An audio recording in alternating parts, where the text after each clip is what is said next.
All right, good morning, everyone. Let's begin with the Pledge of Allegiance. I pledge allegiance to the flag of the United States of America and to the republic for which it stands, one nation, under God, indivisible, with liberty and justice for all.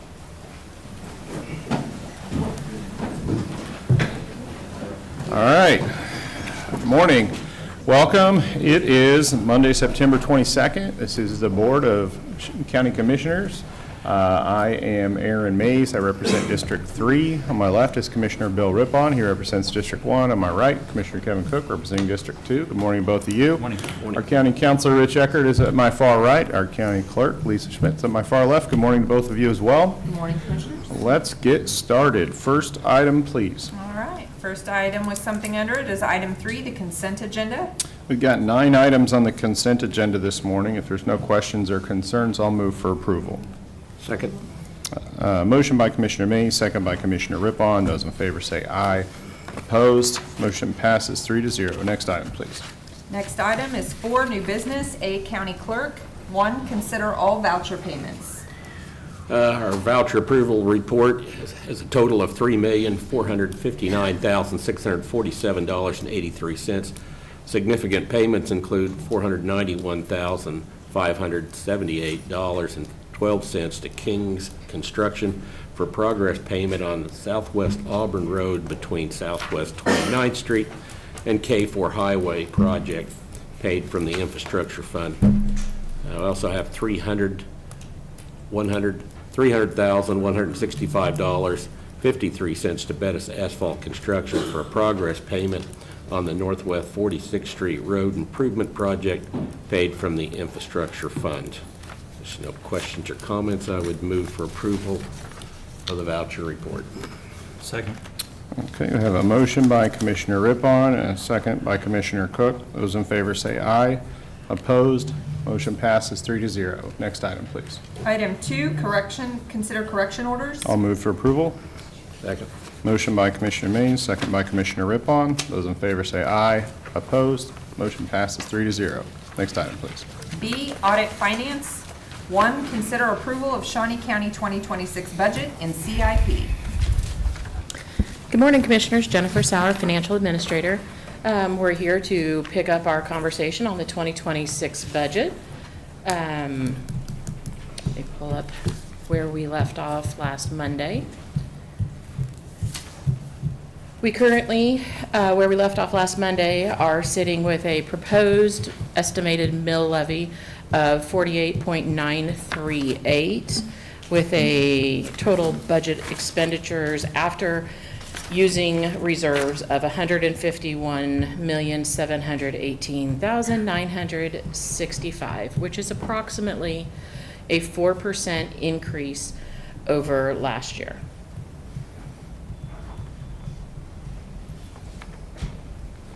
Okay. Thanks. Sure. All right. Where are we at, guys?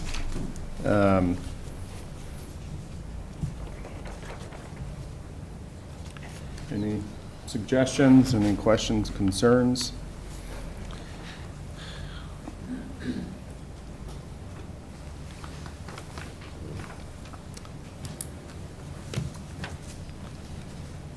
So we had a bit of a conversation last week. We talked about our capital outlay, and there was an item that Commissioner Cook had brought up was some deferred maintenance for Parks and Recreation. As my understanding, you wanted to add some money in for that. Yes, I did. And we also have made a cut to Parks and Recreation for $250,000, and it seems contradictory in my mind to look at adding money in one spot, taking money in another from the same department. And so I did have a little bit of hesitation about some of the money that we cut from Parks and Rec last week. And so I'm kind of curious what you guys would think about maybe adding some of that money back into their budget. Not opposed to it. Commissioner Rippon, did you have any thoughts on it?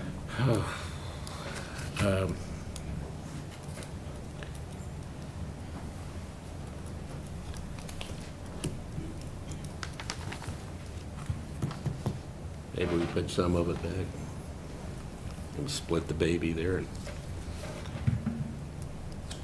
Commissioner Mays, I think one of the things that struck me is the Parks and Rec has a lot of deferred maintenance that they need to be able to address and continue to address and not fall behind on.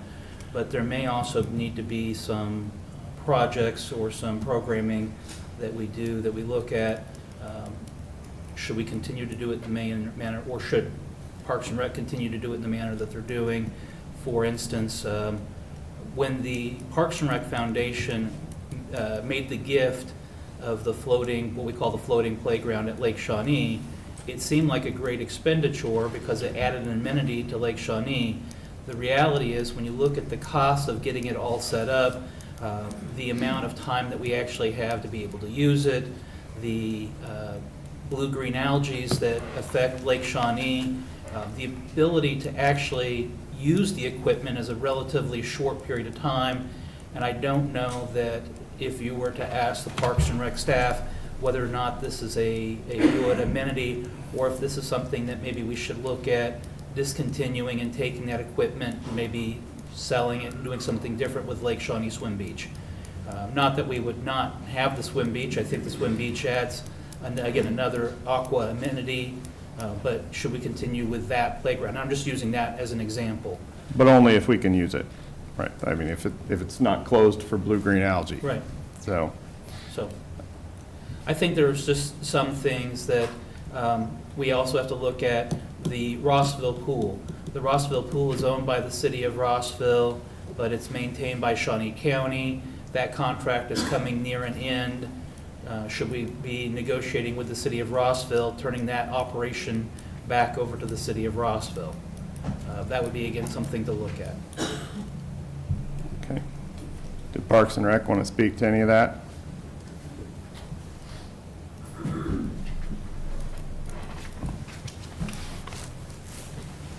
Tim Laurent, Parks and Recreation Department. Well, I don't have much to add to that. I think everything that you just discussed is valid. Not to drag this on, but the inflatables at Adventure Cove are incredible. I mean, they're a lot of fun and people really enjoy them. But you're right. I mean, it's, over the 5 years or so that we've had them, we had one summer where we weren't open at all. So it's considerable amount of expense when you start talking about putting them in, taking them out, storing them, staffing it. We have lifeguards there that actually have to go through additional training compared to other lifeguards because it's an open body of water, it's a lake. So yeah, there's quite a bit of expense involved in it. And we had bought those with a little bit of grant funding, I believe. I think the foundation paid for the Is that what, majority of them, okay. yes. Yeah, so I was thinking it was not 100% paid from Parks and Rec's budget. Is that would that cause any concern if we were to? Well, I think go if we down were to that road? sell those items, I think we would want to give that money probably back to the foundation. Or a percentage Yeah. of it? Right. But again, that money that's in the foundation does help us with projects and other things. So it's not like we wouldn't have access to those funds. Okay. I doubt that the resale value is very good on something like that, Probably though. not, probably not. Awful. Yeah. The lifespan, not that I didn't come here to try to get rid of the Adventure Cove, but the lifespan on those inflatables is not great either. I mean, we've already had to replace one of them, and we're making plans to be able to replace more in the future. So we do need to decide whether we're going to continue to offer that or not. Okay. And you're right, it is a great amenity. It is. And my It's kids have played a lot out of there, and they fun. think it's a lot of fun, so.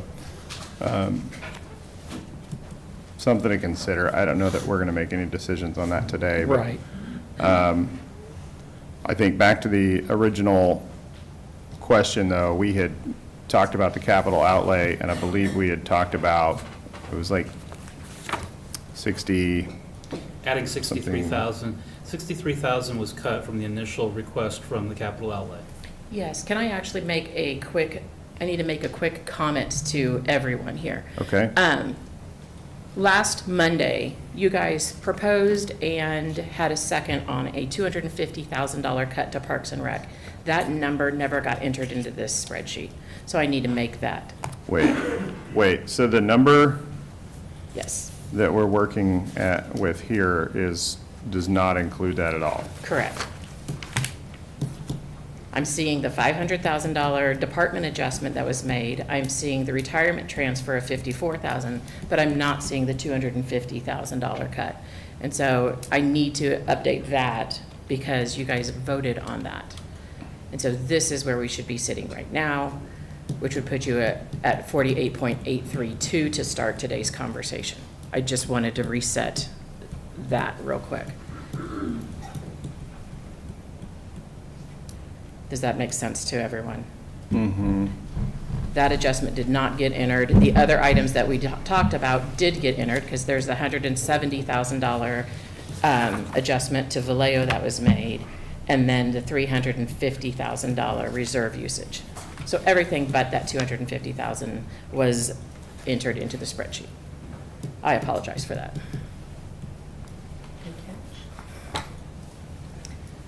So so remind me again, the mill levy that was reported in the media last week as where we were at was wrong? Correct. Or was, No, it was wrong. It was never entered even at the end of the. it was last reported higher than what it actually was? Correct. Okay. We had made more progress against the mill levy than what we had reported. So what, Jennifer, can you go down to the bottom? I think that's where Commissioner Mays is wanting to, Yeah, so comparing last year's mill levy to this year's. let's just hypothetically say that we put that $250,000 back into the budget. Are we still below the revenue neutral rate that we had sent out in the mail? absolutely. Yes, Jennifer, can you please go back down? yes. Just a second. Thank you. 48.326 was last year's mill levy. With the addition of the 250,000, you're at 48.832.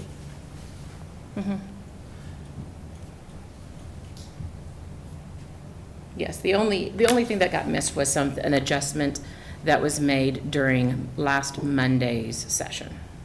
And that was the $250,000 reduction, which is in this calculation now. This should have been where we left off last Monday.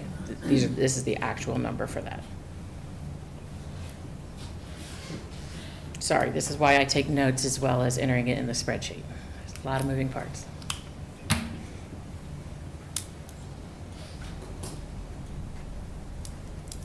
So I didn't want to interrupt what you guys were talking about with the cap outlay, and Tim probably liked it how I had it before. But in order to stay in sync with what you guys actually passed during the session, that needs to be where we start from today.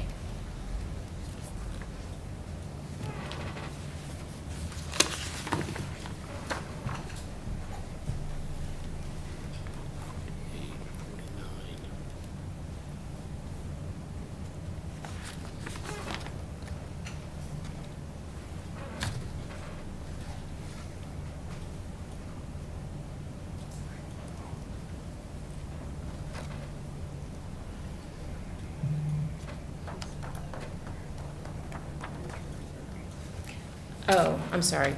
Andrea just caught you. I think you said that we were below revenue neutral rate Not below the revenue neutral rate, but what we sent out in the revenue neutral The rate. notice. in the notice notices. about our proposed 2026. Because those first few weeks of budget was trying to Yes. get down to that number, Correct. or below that number, I guess I should say. We were trying to get down to, that's when we ended up, I believe, at 49.326. That is what we posted, believe. And that's what's below, again, if you can scroll down to the bottom.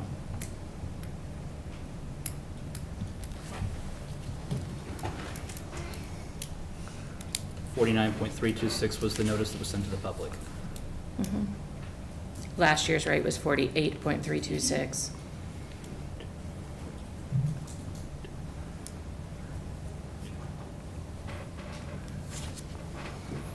So I think we could probably add some money back into the Parks and Rec budget. I just don't know how much would be appropriate or acceptable to you guys.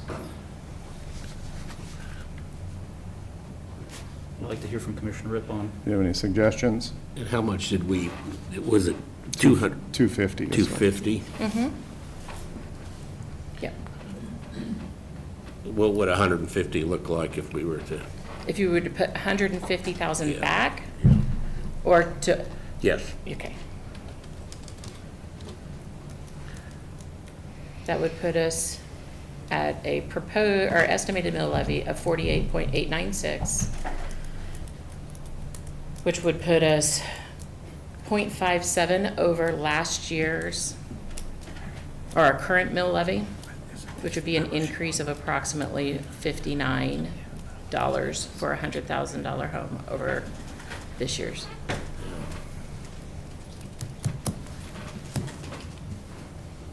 What are you thinking? You want to add more or less, or? Jennifer, can you please put a 150,000 back on, and then you can go to the mill levy? I think that's what she just did. Okay, did you She do just that? did that. Yep. All right.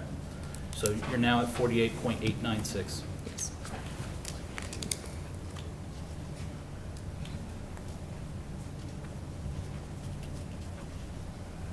So a little over a $500,000 increase. So,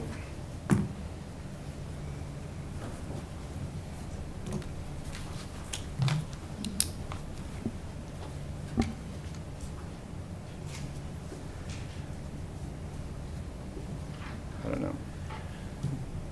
What do you think? Anything? I mean, Commissioner Rippon, you know the Parks Department better than anybody else in the room outside of Tim Loren. Yeah. I could live with that. okay. I'll make a motion that we add $150,000 back to the Parks and Rec budget. I'll second. Okay, got a motion by Commissioner Mays, second by Commissioner Rippon. Those in favor say aye. Opposed? Motion passes 3-0. So, I had a conversation with Department of Corrections this morning. And one of the things that we've struggled with is funding for the staffing of the new mental health facility. And specifically, we've struggled with getting the federal government on board with financing some of that. And this is something that we had initially anticipated earmarked funds from the federal government. We did not receive that. And we were talking about initially thinking we might get about $2 million, and instead we got zero. And so we're having to fund a lot of this out of our own pockets, which is not out of our own pockets, out of the taxpayers' pockets, I should say. And I think that,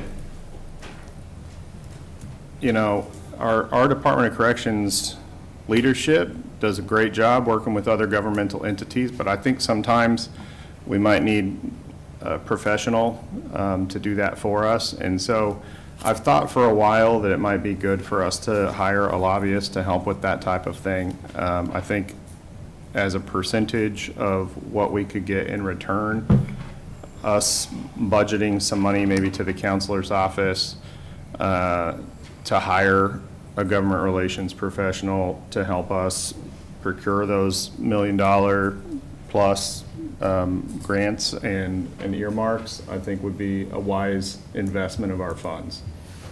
So, does anybody have any thoughts on that? You say they get a percentage of what they, No. We put somebody, we send out an RFP, hire somebody on retainer on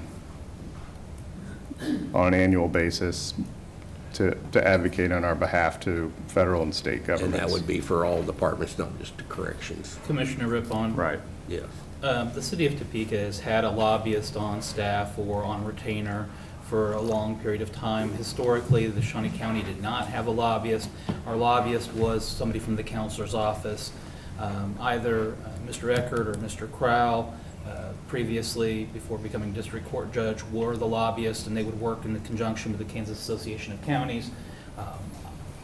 Rich, I don't know, can you recall when, in your time, either before or now, when the county has had a lobbyist on retainer? Not during my time. I will point out that, I don't think your microphone's on. yeah, it's on. Oh, okay. I will point out that last year we did manage to get a very minor law change in-house. So we've done it before. But one of the things that has happened recently, the city of Topeka managed to get their organization underneath the Rural Housing Initiative Development Program, the RHID. Even though the word rural is right in there, the city of Topeka is part of that program, and that's helping them apparently get everything settled at Lawrence Bay. We'll see what happens out there, but that's one of the tools that they have, and they accomplish that with the use of a private lobbyist. So things like that do seem to be pretty effective at the local level. And I will say, I mean, I try and get over to the Capitol as much as I can during session, but unless you're there all day, every day during session, it's very difficult to track what's actually happening and make any impact or relationships with some of the new legislators that somebody who is And full-time. to be fair, the law that we got changed, we obviously had help from Commissioner Mays was there, and KAC helped us as well. Our local delegation stepped up and helped us, but it was still quite a task to push that boulder up the mountain. And to my knowledge, we are the only larger county in Kansas that does not have a lobbyist or a legislative agenda. I mean, that's one of the things that we've not ever really done is put together a legislative agenda either, which I know that's probably a conversation for another day, but we don't. We put together a platform in the past, like over a decade ago, and then we would take that to that December meeting we have with the local delegation. But that's about all that happened after that. And usually that platform mostly aligned with what KAC was doing anyway. Yeah, and there are some other initiatives as well as, trying to get funding for large projects. But tax reform is going to be a topic of conversation once again. I feel like if we don't have a voice over there, then we're not going to, I think we're going to come out on the losing end of everything. And then there's also the issues with the motor vehicle fees, which is affecting counties statewide. And that is actually becoming a very expensive item for a lot of counties because we're supplementing those fees now with property tax dollars in a lot of cases.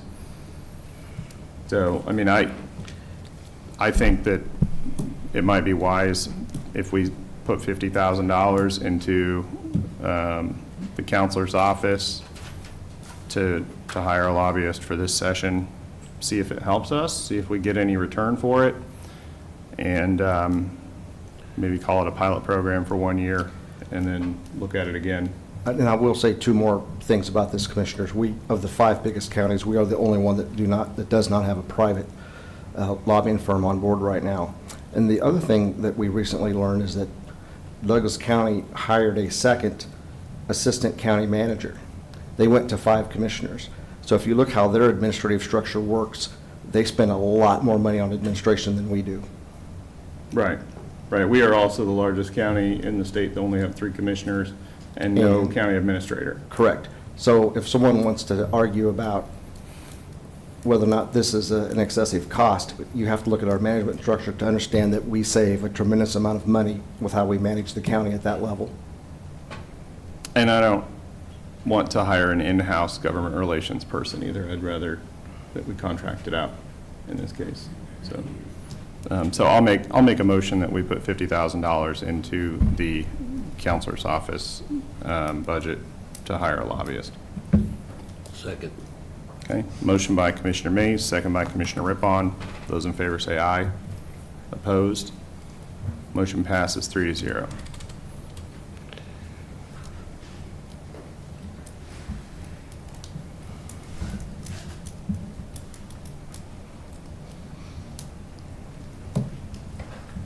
Any further conversation on the budget?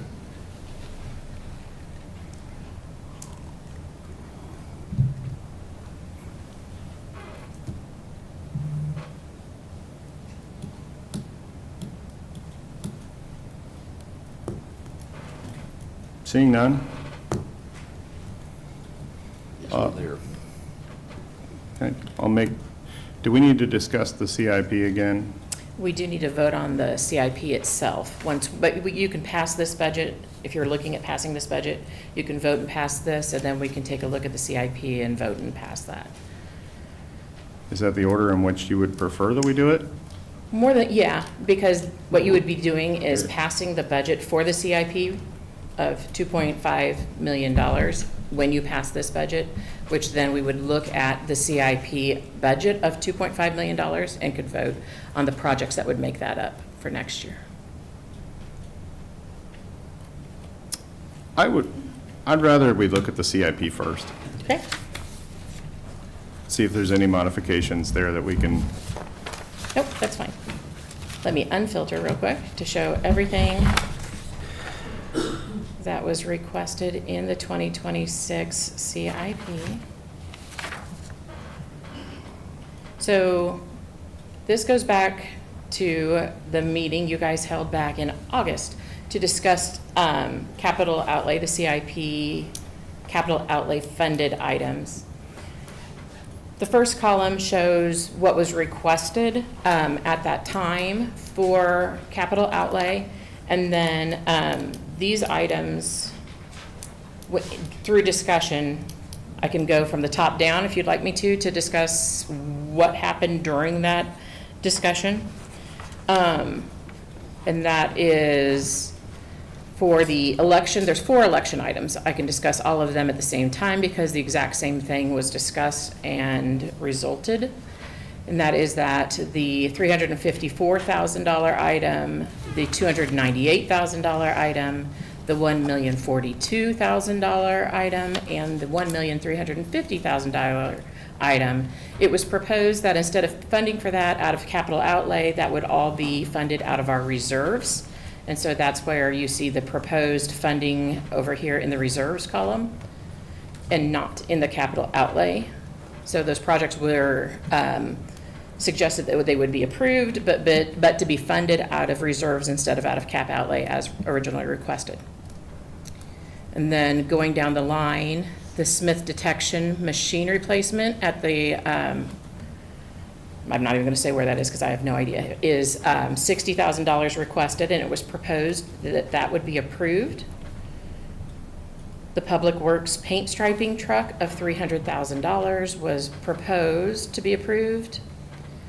The DOC's work crew building fire detection system was proposed to be approved at $55,000.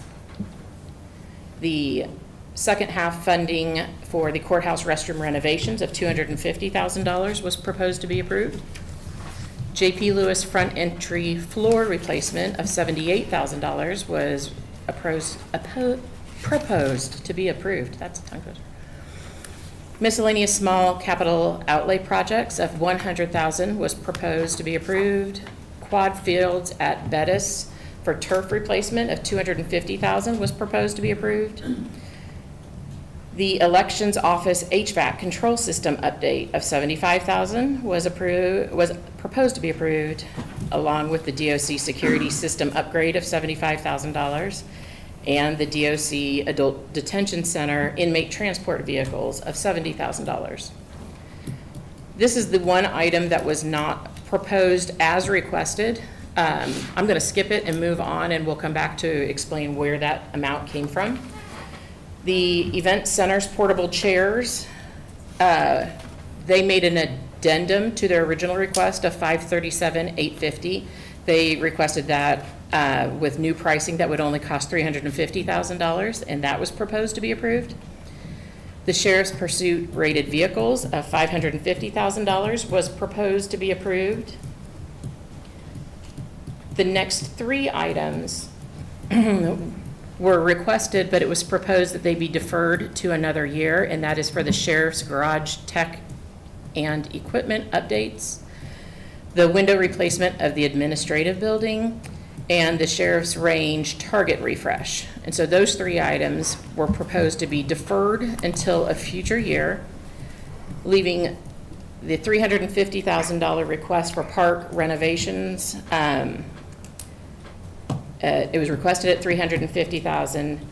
The balance of what remained in the capital outlay budget of $287,000 was proposed to be put on this project, which brought us to our $2.5 million number, which was the amount that was in our requested budget.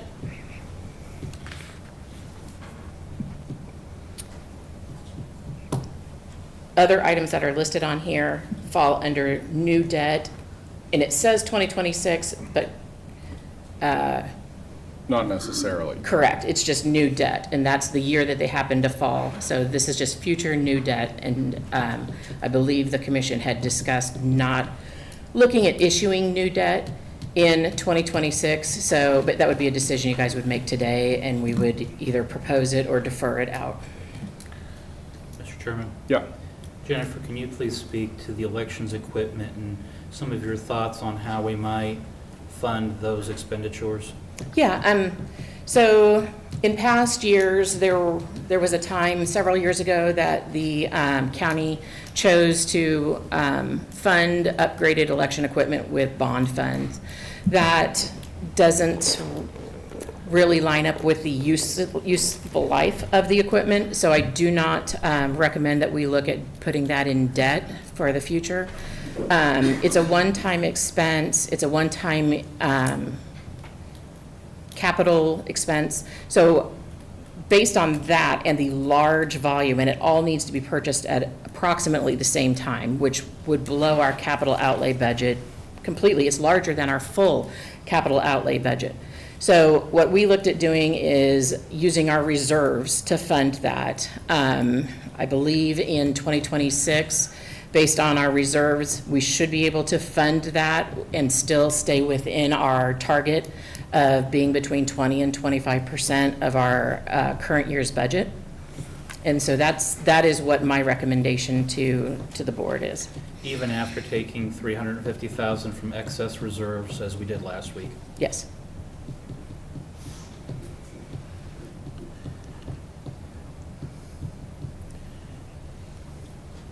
And that would be an item that would then be taken up in 2025 late or 2026 early? Yes, absolutely. So whenever, we would follow our reserve policy, and our reserve policy states that we would come before the commission and ask to officially roll these funds over into a project. You would approve the project, and then we could move forward on actually making any type of RFP or purchase for this equipment.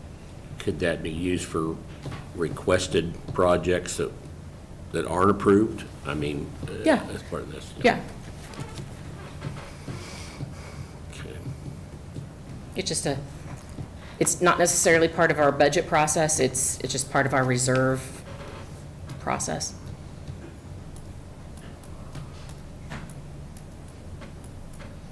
Make a motion to approve the capital outlay as presented. I'll second. Discussion on the motion? Look, you're still thinking about it. Well,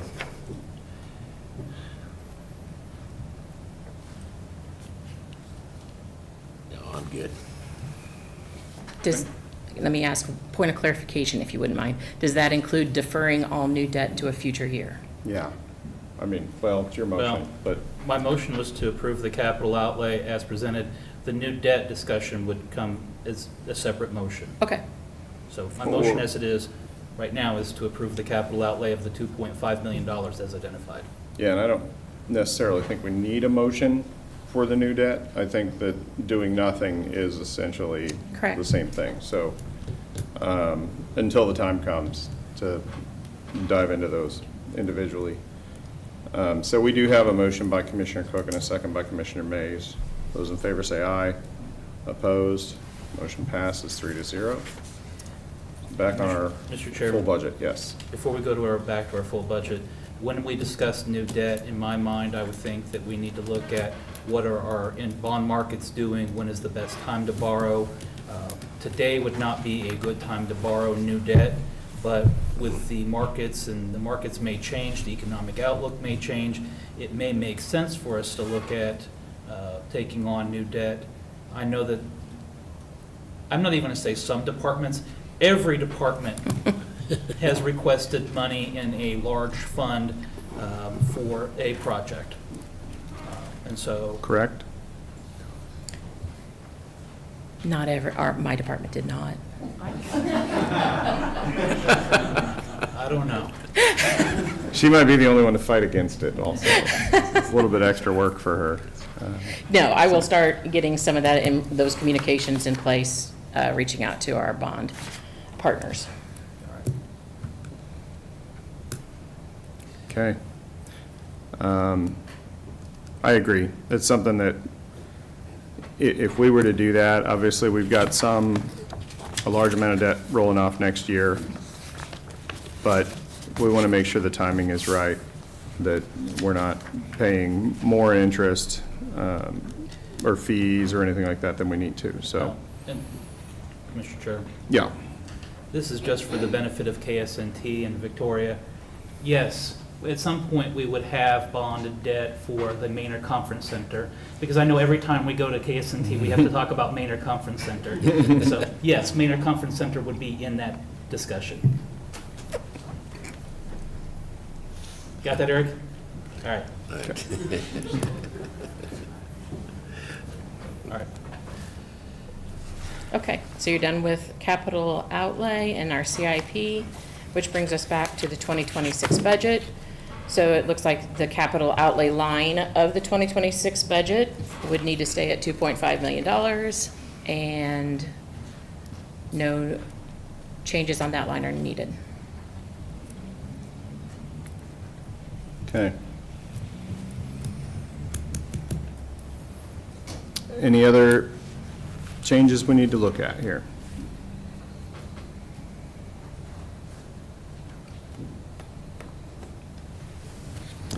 Okay, I'll make a motion that we approve the 2026 budget as amended. I'll move. No, I made the motion Oh, already. you did? I'll second. Okay. Motion by Commissioner Mays, second by Commissioner Rippon. Those in favor say aye. Opposed? Motion passes 3-0. We are officially done with our budget. Thank you so much. Okay. Next item, please. Item C, Human Resources. 1, consider approval of HSA funding for the 2026 benefits plan year for current employees that enroll in the high deductible health plan for 2026. Good morning, Commissioners. Angela Lewis, Director of Administrative Services. I am here today to ask you to seed our HSA plans. In previous years, as well as this year, we are asking for the high deductible employee only to be seated at $500 and for the high deductible employee family to be seated at $1,000. Employee family does include employee child and employee spouse. If an employee were to enroll later in the year, it would be prorated for them. This is, of course, subject to IRS limits for the contributions for the employees themselves with our HSA plan. Employee only would be a limit of $4,400, and employee family would be $8,750. I'd be happy to answer any questions you might have about the seating for the HSA plan. Any questions? No. None. Okay, I'll make a motion that we approve. Second. Motion by Commissioner Mays, second by Commissioner Rippon. Those in favor say aye. Opposed? Motion passes 3-0. Thank you. Next item, please. D, Public Works.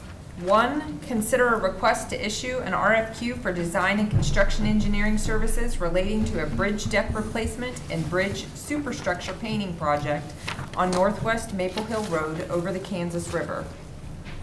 Good morning, Commissioners. Kurt Niehaus, Director of Public Works. I'd like to get moving on a 2-year project in which we redeck and paint the Maple Hill Bridge. This will be a substantial outlay in funds, approximately $4 to $5 million.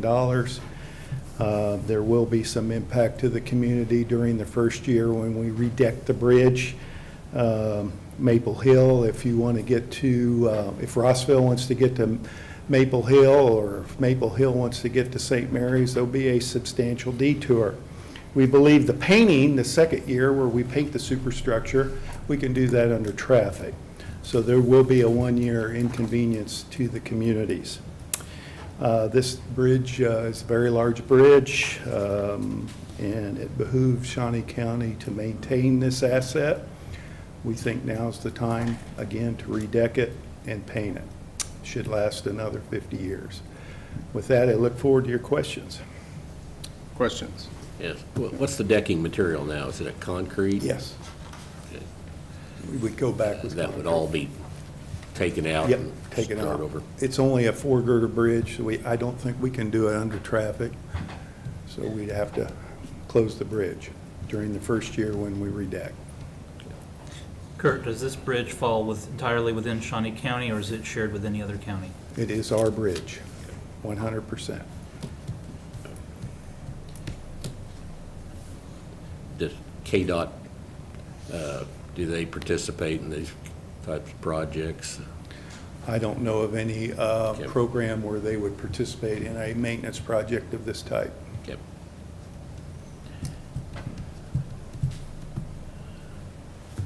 Further questions?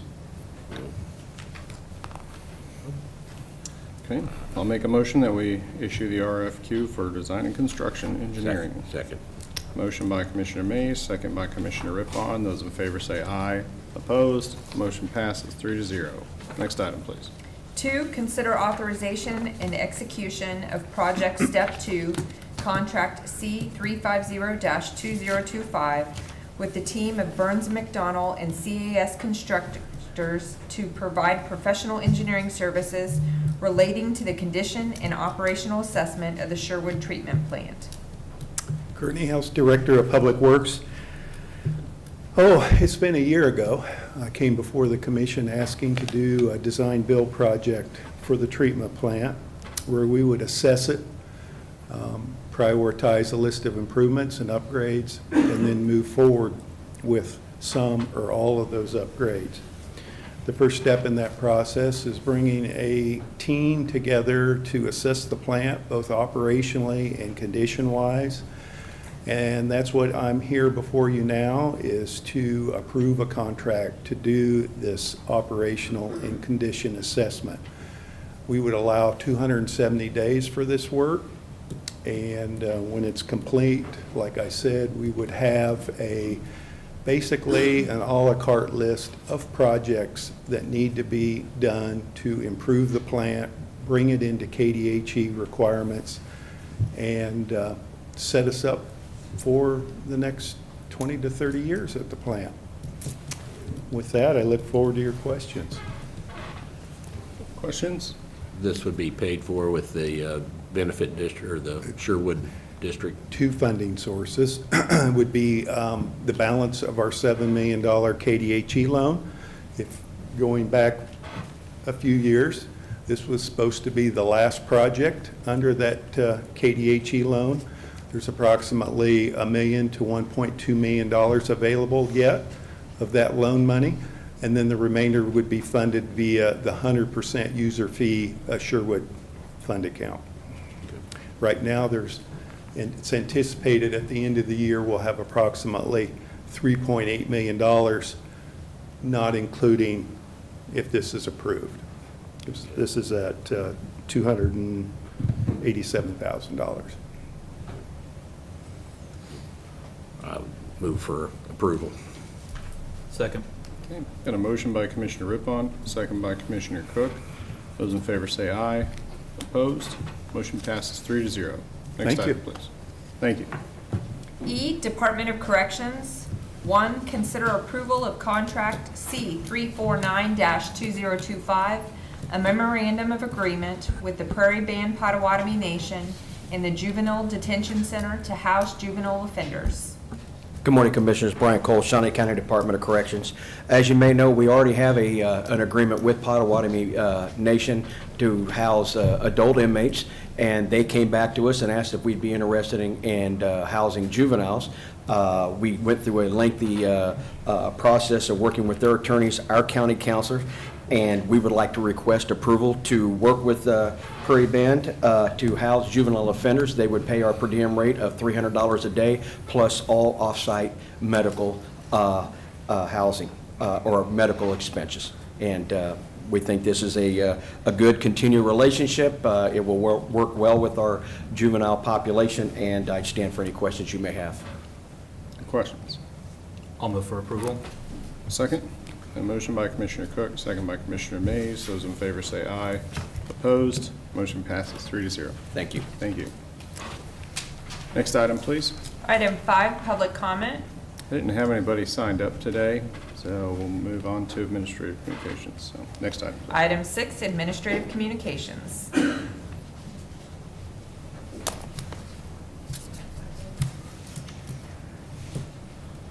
Morning, Commissioners. Dusty Nichols, Emergency Management. I just wanted to give a shout out and a thanks to the Health Department. They partnered with us last week doing a CPR, AED, and a first aid course, a stop the bleed course. We plan on offering those throughout the year with this partnership and other partnerships we're exploring. But Sky and Vanita from the Health Department came over and helped Dylan, and Julia Elliott from AHA was there to monitor the instruction and further certify it. So I just wanted to say thank you to the Health Department and those who showed up for the CPR, AD, and stop the bleed training. Thank you.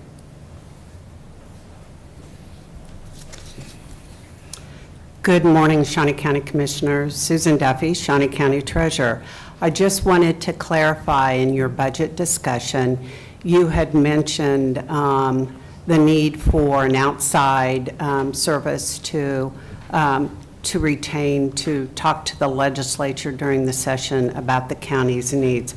I appreciate that. As you are aware with your meeting that for the past 8 years, the county treasurers have sought to receive additional funding for the county treasurer's office and the processing of motor vehicle titles and tags. We are the state's agent. Shawnee County Treasurer does not receive any mill levy funding for the motor vehicle portion of the office.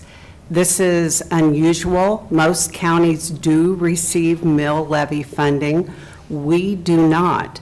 And as a result, the increase in fees that was passed in 1984 remains.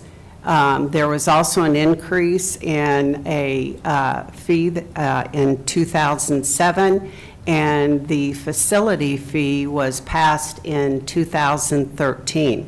Since that time, we have not received an increase to bolster our resources, and I know many of our constituents complain that there are long lines, they have to wait, and we apologize for that, but we are really stymied in terms of being able to hire additional resources at the front counter.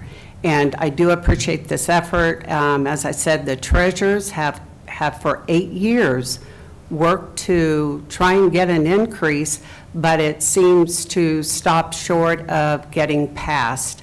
I would ask constituents who are concerned about the wait to try and get an appointment, try to do some of this online, and I know that those seeking titles have to come in, or a lot of times it's very confusing what they're trying to do and they need to come in to our office. I would always ask that you avoid Mondays and Fridays because it seems like everybody buys a car over the weekend or else they're anticipating some sort of change and they're in there on Friday. But I do appreciate your effort. Hopefully, we'll be able to make some progress and be able to provide that quick McDonald's type of service when you come in the door. Our clerks are well-trained, they're pleasant, they try to move as quickly as possible, but some transactions take quite a while. So thank you for passing that funding, and we look forward to working with you as well.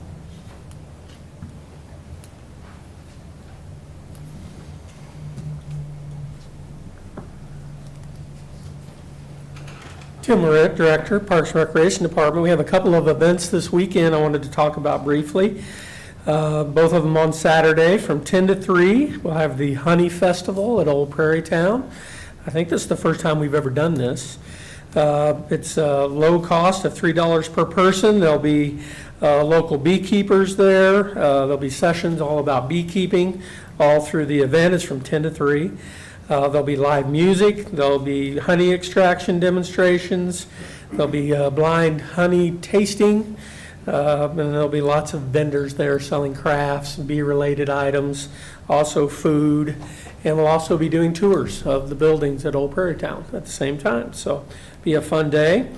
And the other one is out in Lake Shawnee at Ted Inslee Gardens. It's the Tunes and Blooms event. Also the first time we've ever done this, and the friends of Ted Inslee are the ones putting this event on. There's a $5 suggested donation. Kids 12 and under are free. There'll again be live music, food trucks, a car show, and obviously you get to come out and enjoy Ted Inslee Gardens on hopefully a nice day in the park. So that's it. Thank you. Thank you.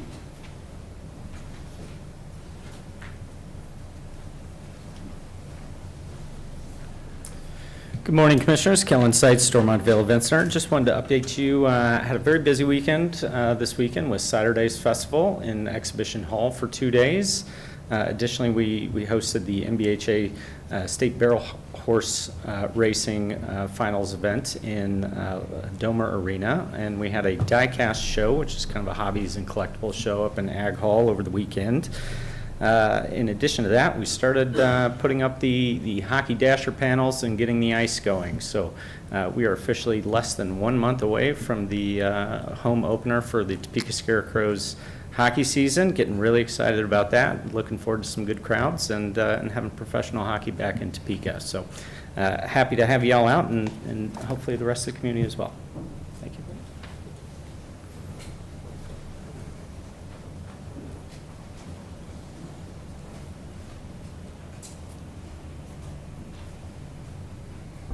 Good morning, Commissioners. John Landon, Director of the Weed Department. Back in July, our vendors let us know that we were going to have a price increase on a lot of our herbicides throughout the year. This typically wouldn't bother us because we buy our chemicals early and buy enough to last us through the year. This year, it has affected us. We run out of chemical, and so therefore we've had to purchase very small quantities of chemical to get us through the year. I would just ask that our customers please expect anywhere from a 15 to 40% increase when they walk in the door, and they might give me a call to be sure that we have in stock what they're looking for, because as I said, we brought in a very small amount to get us through the last month and a half of the spraying season. So that's what I have. Okay. Thank you. Thank you.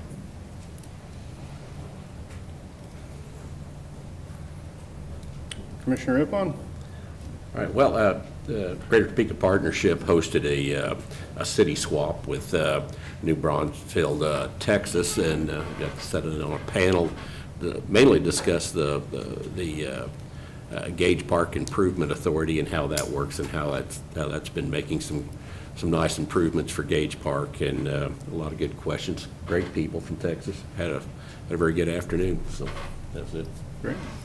Mr. Cook? No, I think. All right. I'll just say go Chiefs, and that's it for me. So next item, please. Item 7, executive sessions. We do not have a need for executive session today, so we're adjourned.